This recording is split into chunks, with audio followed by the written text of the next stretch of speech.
爸爸好像有受访说，他蛮就是对你蛮心疼的。这作为父亲对女儿都是，我想天下的父亲都是这样子。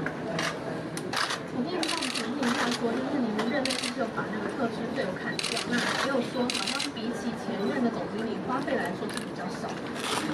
我们其实是就是奖金发放这个已经有制度化了。那在去年就是经过董事会的通过，所以现在全公司的奖金发放有个制度化。那在业务推广费的部分呢，我们跟韩总的时代比较起来，我们花的业务推广费是数字上显示看起来是比较少。但是韩国瑜好像说你这个算法。应该是我们的算法是都没有错误的啦，这个是很明白的数字。因为他说你上任才6个月，当初不应该。这个细节的部分呢，我想可以您回去再稍微看一下，应该就是很明白、很清楚了。早上是第2次被查账，市场处有到北农再查一下。